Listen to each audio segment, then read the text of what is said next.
Hai kawan pajak, berjumpa lagi di Beranjak berbincang tentang pajak bersama KPP Pratama Sidoarjo Utara. Oke, perkenalkan saya Sasa yang akan menjadi host pada Beranjak pada pagi hari ini. Oke, untuk tema kali ini kita akan membahas tentang PMK 37 tahun 2025 tentang penunjukan pihak lain sebagai pemungut PPh. Dan bersama saya hari ini sudah ada dua fungsional penyuluh dari KPP Pratama Sidoarjo Utara, ada Kak Atet dan Kak Tika. Selamat pagi. Pagi. Kak. Oke.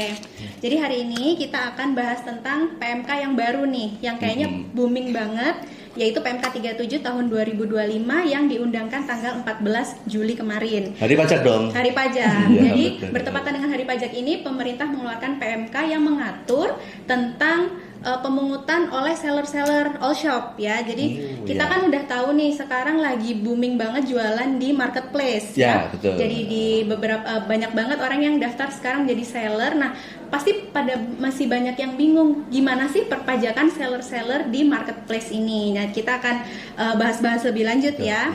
Oke, pertama saya mau nanya nih, untuk aturan baru ini kira-kira ini tuh pajak baru atau bukan sih, Kak? Kak Tika. Ya. Kak Tika dulu. Halo kawan pajak, selamat pagi. Untuk yang pajak all shop ini sebenarnya ini bukan jenis pajak baru ya, sudah lama. Jadi dari dulu itu kalau jualan online itu jika memenuhi omset kena pajak, ya sudah seharusnya membayar pajak. Tapi kalau dulu itu sebelumnya itu adalah pajaknya bayar sendiri. Nah, atas ketentuan ini pada dasarnya ini sebenarnya cuma bergeser aja pengaturan pembayarannya dari mekanisme membayar PPh-nya secara mandiri oleh pedagang all shop. Nah, sekarang menjadi dipungut PPh pasal 22 oleh marketplace sebagai pihak yang ditunjuk. Jadi bukan hal yang baru ya Kak Sasa ya. Jadi dan tidak ada beban pajak baru. Betul ya. sekali. Oke, jadi cuma sistemnya aja yang bergeser dari setor sendiri sekarang dipungut sama marketplace-nya. Iya. Terus kenapa sih kok ini sistemnya bergeser gitu? Apa latar belakang yang mendasari PMK ini? Kalau kita melihat aturan-aturan di dalam peraturan menteri, Dirjen atau KMK, yang pasti kan ini untuk kemaslahatan rakyat Indonesia kan, orang banyak gitu ya. Jadi yang pertama memang memfasilitasi peran masyarakat untuk pembangunan dalam bayar pajak. Jadi kalau dulu itu kan orang membela negara itu ada dua ya, menjadi pahlawan atau membayar pajak kan seperti itu. Nah, ini memberi kesempatan, negara memberikan kesempatan seluas-luasnya untuk peran seluruh masyarakat dalam hal ini adalah kawan pajak yang berjualan di online. Itu untuk bisa berperan serta untuk membangun kontribusi ya. Betul, itu yang pertama. Kemudian yang pasti yang kedua adalah kepastian hukum, keadilan dan kemudahan serta kesederhanaan administrasi. Pasti ya, yang namanya aturan itu kan pasti memberikan kepastian hukum. Keadilan ya karena mengatur banyak orang. Terus kemudian yang berikutnya itu adalah latar belakangnya efisiensi ya, Kak Sasa, Kak Tika dan juga kawan pajak. Jadi efisiensi dan efektivitas pemungutan biar sederhana, efisien. Nah, kemudian latar belakang berikutnya adalah untuk menunjuk pihak lain ya yang merupakan penyelenggara perdagangan melalui sistem elektronik sebagai pemungut. Jadi sederhananya di situ. Nah, tujuannya apa sebenarnya yang ingin dicapai ya dari latar belakang yang di atas itu tadi? Yang pasti supaya pedagang online ini bisa menjalankan kewajiban perpajakannya. Ya, jadi tidak hanya yang offline saja, tetapi juga yang online itu supaya dia bisa memenuhi kewajiban perpajakannya dan lebih mudah. Kenapa? Karena dipungut oleh marketplace-nya. Lah, tujuannya yang kedua apa? Keadilan. Nah, yang biasanya pedagang konvensional, saya dipungut pajak terus, saya disuruh bayar pajak terus. Nah, ini sama, aturannya juga supaya online juga ada sama-sama memiliki keadilan, sama-sama membayar pajak. Nah, selain itu supaya kita juga bisa memperkuat pengawasan, terus menutup celah yang namanya shadow ekonomi ya, khususnya untuk yang pedagang online itu ya, yang belum menjalankan supaya dia itu tadi makin paham, ya kan? Mungkin karena pikiran mereka rumit gitu ya. Nah, sekarang enggak. Nah, rumitnya kenapa? Karena tadi itu menghitung sendiri. Sekarang bergeser menjadi dipungut. Jadi itu Kak Sasa dan kawan pajak ya, untuk latar belakangnya sama tujuannya. Kenapa kok aturan ini terbitkan seperti itu. Oh iya, untuk kemudahan juga ya, Ya, para betul. seller-seller. Oke, tadi kan seperti kata Kak Atet, ada yang ditunjuk sebagai pihak lain. Nah, Betul. pihak lain ini tuh apa sih gitu? Ada kriterianya nggak sih pemungut ini? Tentunya ada kalau ya, Kak, ya? Ada pasti. Nah, untuk pihak lain itu adalah, maksud dari pihak lain adalah pihak yang terlibat langsung atau yang memfasilitasi transaksi antar pihak yang bertransaksi sebagaimana diatur dalam pasal 32A Undang-Undang KUP ya. Ya, ya. Nah, jadi sudah ada aturannya, jadi bukan cuman Undang-undang ya gitu-gitu ini ya. aja. Iya, langsung undang-undang yang betul. mengatur. Jadi pihak lain ini mewadahi pihak lain yang akan bertransaksi. Nah, di ya. PMK ini pihak lain ditunjuk oleh Menteri Keuangan sebagai pemungut pajak. Jadi itu harus ada penunjukan, bukan harus cuman bisa dipungut-pungut gitu aja. Siapa nih yang mengungutkan gitu? Iya, Harus ditunjuk kan? harus gitu, ditunjuk ya, supaya betul. seller-seller itu lebih aman dan lebih percaya ya sama all shop-nya. Nah, penghasilan ditunjuk untuk memungut pajak penghasilan, untuk melakukan pemungutan. Ya, Nah, betul. penyetoran dan pelaporan. Jadi sudah lengkap ya. Ada Ya. dipungut, disetor dan dilaporkan. Betul, ya. Nah, pelaporan ini adalah pajak penghasilan yang diterima atau diperoleh pedagang dalam negeri dengan mekanisme perdagangan melalui sistem elektronik pihak lain yang ditunjuk adalah penyelenggara perdagangan melalui sistem elektronik atau yang lebih dikenal dengan PMSE. Ya. Nah, PMSE itu bisa bertempat tinggal atau berkedudukan di dalam atau di wilayah negara Republik Indonesia.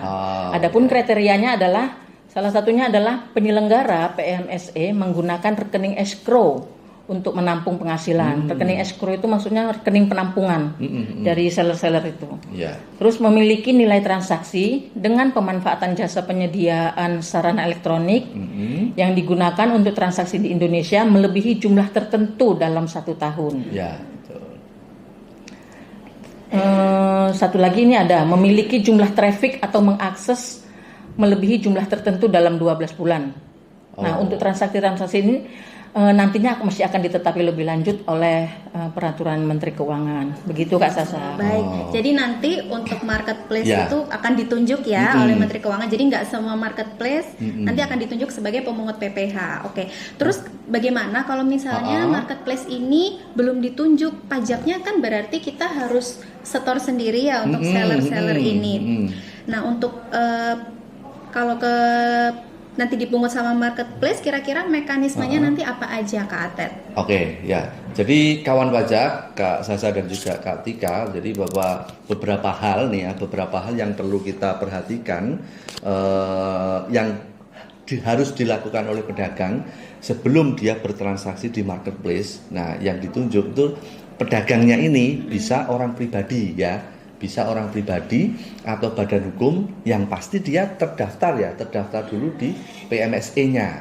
Ya, apa terdaftarnya itu? Dia harus menyampaikan informasinya berupa apa? NPWP atau NIK ya, serta alamat korespondensinya.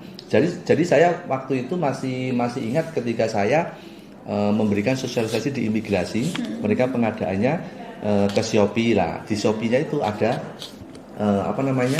pedagangnya yang mereka juga ada NIK dan BWP, kalau orang pribadi NIK dan juga alamatnya mereka ada. Nah, seperti itu. Tetapi khusus untuk orang pribadi ya, itu dalam hal UMKM nih ya. UMKM itu yang omsetnya masih 500 juta ke bawah. Nah, pedagang ini harus menyampaikan yang namanya surat pernyataan. Ya, surat pernyataan bahwa peredaran brutonya dalam tahun berjalan itu sampai dengan 500. Ya, sesuai tentunya ada nih ya surat pernyataannya, formatnya ada. Nanti di dalam PMK 37 ini ada. Jadi itu ya untuk orang pribadi yang omsetnya di tahun berjalan belum sampai 500 juta ini harus nerbitin nih. Ya, harus nerbitin supaya nanti kan mekanisme potong pungut itu kan kalau ada itu namanya mendapatkan fasilitas. Jadi dia nggak akan dipungut atau dipotong oleh yang pihak marketplace-nya. Nah, itu contohnya itu. Terus untuk yang pedagang yang sudah memiliki SKB PPh itu juga harus menyampaikan kepada pihak PMSE-nya. Jadi mekanismenya seperti itu ya Kak Sasa, kawan pajak ya, supaya bisa dimengerti. Oh, ternyata ketika aku orang pribadi, aku masuk di dalam marketplace PMSE dan ternyata aku masih punya fasilitas, kenapa? Omsetku belum sampai 500. Nah, yang bisa menunjukkan apa? Harus ada surat pernyataan. Atau kalau sudah punya SKP, yuk dikasihkan. Menarik ya. Jadi untuk seller-seller yang untuk omsetnya masih di bawah 500 juta bisa menyampaikan surat pernyataan dengan penghasilan di bawah 500 juta. Terus kalau misalnya nanti di pertengahan tahun omsetnya sudah lewat nih dari 500 juta, mekanismenya gimana yang harus dilakukan seller? Jadi kalau misalkan di tengah-tengah itu sudah di atas 500 juga, maka harus menyampaikan juga ya berupa surat pernyataan bahwa memiliki peredaran bruto 500 jutanya di atas, sudah melebihi ya. Jadi harus fair dong gitu ya. Harus fair. Jangan terus ketika di bawah tidak dipungut. Nah, ternyata nih omsetnya sudah di atas nih. Nggak mau ngaku dia. Gitu ya. Jadi harus fair. Kenapa? Karena kalau di bawah 500 kan dapat fasilitas, tidak dipungut. Ya harus sama juga dong. Tadi kan latar belakangnya di awal apa? Yuk kita tunjukkan bahwa kita seller yang membantu negara untuk pembangunan seperti itu. Jadi harus tetap memberitahu ya Kak Sasa ya, dan juga kawan pajak Kak Tika, tetap meskipun di bawah, kalau sudah di atas juga harus ada pemberitahuan. Iya. Nah sekarang pertanyaan yang pasti ditunggu-tunggu sama kawan pajak. Apa tuh? Untuk pajaknya nih, nanti akan dikenakan PPh pasal berapa dan kira-kira berapa besaran tarifnya? Untuk Kak Tika silahkan. Nah untuk penghasilan yang diterima oleh pedagang di PMSE akan dipungut PPh pasal 22 dengan besaran pungutan pajak cuman 0,5% dari peredaran bruto. UMKM dong. Iya, masuk UMKM. Masih sama ya berarti ya. Dari peredaran bruto yang diterima dan atau diperoleh oleh pedagang dalam negeri yang tercantum dalam dokumen tagihannya. Nah, tidak termasuk pajak pertambahan nilai nih ya, karena tidak termasuk dalam PPN dan pajak penjualan atas barang mewah. Jadi ini khusus untuk PPh aja. Tapi nggak semua itu harus dipungut kawan pajak. Jadi ada beberapa yang tidak dipungut PPh pasal 22 oleh pihak PMSE. Seperti yang tadi sudah dijelaskan oleh Kak Atet, itu tadi yang pedagang yang produk peredaran brutonya masih di bawah 500 juta. Dan ada surat tadi itu ya. Nah, betul, ada surat pernyataan. Betul. Ataupun mungkin ada SKB-nya. Itu yang tidak dipotong ya kawan pajak. Jadi tidak semuanya gitu jualan langsung dipotong, tidak ya. Nah, terus yang kedua adalah penjualan jasa pengiriman atau ekspedisi oleh wajib pajak orang pribadi dalam negeri sebagai mitra perusahaan aplikasi yang berbasis teknologi yang memberikan jasa angkutan penjualan. Oh, berarti jasa kirimnya gitu ya? Iya, betul. Itu juga tidak dipungut ya dia ya? Tidak dipungut. Oke. Jadi banyak nih ya kriteria free ongkir gitu kan ya. Makanya banyak free ongkir ya karena itu tidak karena tidak dipungut ya jasa kirimnya, betul.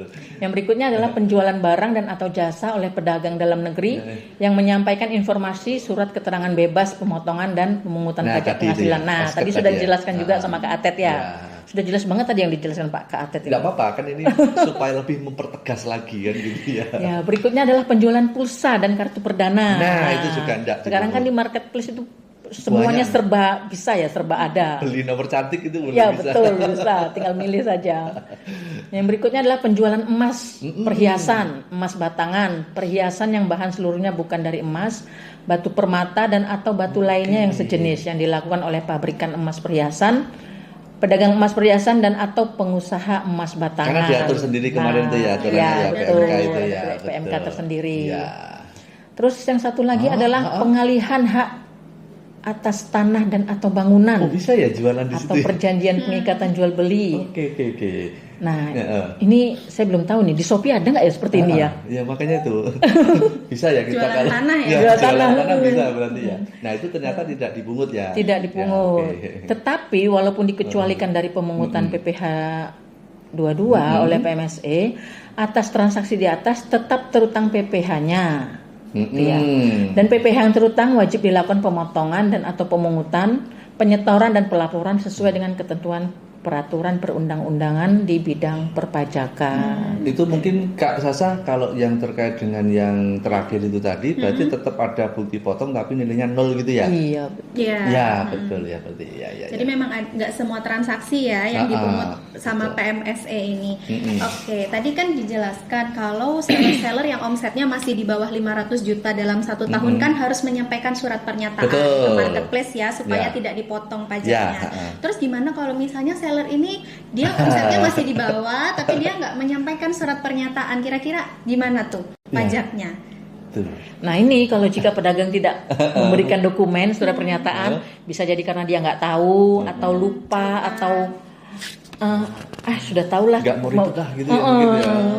Tidak menyampaikan surat pernyataan atau SKB, maka pihak PMSE akan tetap melakukan pemotongan PPh pasal 22 sebesar 0,5% tadi, karena kan pihak PMSE kan nggak tahu nih omsetnya ada berapa, jadi karena tidak ada pemberitahuan akhirnya dianggapnya di atas 500 juta dan tetap dipotong 0,5%. Begitu Kak Sasa. Jadi seller harus ngerti ini ya, seller ya. Seller juga harus proaktif itu ngasih tahu ke marketplace-nya kalau memang sudah di atas 500, masih di bawah 500 itu tetap harus menyampaikan ya surat pernyataannya. Eman ya nanti kalau dia nggak memberitahu ya, sayang sekali. Harusnya nanti bisa dapat fasilitas nggak dipotong pajak, tapi malah dipotong karena nggak menyampaikan surat pernyataan itu. Jadi tepat ya kita kalau mensosialisasikan melalui IG Live ini ya, supaya seller-seller ini bisa ngerti ya, oh ternyata aku dapat fasilitas loh. Iya.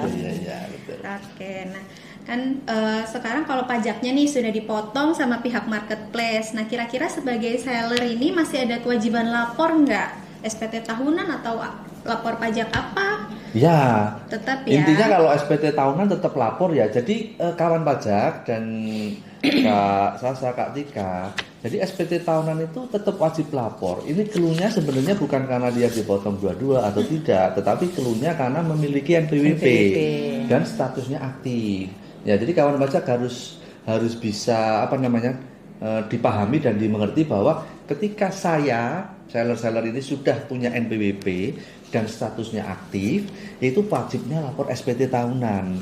Lepas dari ada penghasilan atau tidak ada penghasilan, ada pemotongan ataupun tidak ada pemotongan, tetap harus wajib lapor. Nah, untuk yang dipungut PPh 22 itu nanti bisa dianggap sebagai kredit pajak di SPT tahunan. Ya. Kredit pajak itu apa, Kak Ate? Nah, kredit pajak itu sama seperti uang pajaknya kawan pajak. Ketika nanti dihitung ulang di akhir, kemudian ketemu pajaknya ataupun nihil, nah uang pajaknya ini nanti yang menjadi pengurang dalam hal kurang bayar. Kalau misalkan nihil itu nanti bisa menjadi lebih bayar. Membantu mengurangi PPh terhutangnya. Lumayan banget itu kawan pajak untuk kredit pajak ini. Betul. Nah, kemudian juga sama tadi untuk misalkan kurang bayarnya 200.000 tapi pemotongannya juga 200.000 jadi pas. Nah, seperti itu. Nah, kemudian ketika yang dikenai PPh final, dikenai PPh final, kemudian ada PPh 22 yang dipungut, itu merupakan bagian dari pelunasan. Ya, maksudnya apa? Maksudnya ketika dia, aku lebih dari 500, kemudian dia dipotong, nah itu merupakan bagian dari pelunasannya dia. Nah, ketika lapor SPT tahunan, kemudian ada kurang bayar, ya, maka harus setor sendiri, harus setor sendiri. Misalkan tadi itu 200.000, pemotongannya hanya 100.000, ini kurang nih 100. Nah itu harus disetor sendiri, karena kan sangat dimungkinkan si seller ini atau pedagang ini kan dapat penghasilannya tidak hanya dari PS online bisa offline juga atau apa ya? COD gitu ya, COD.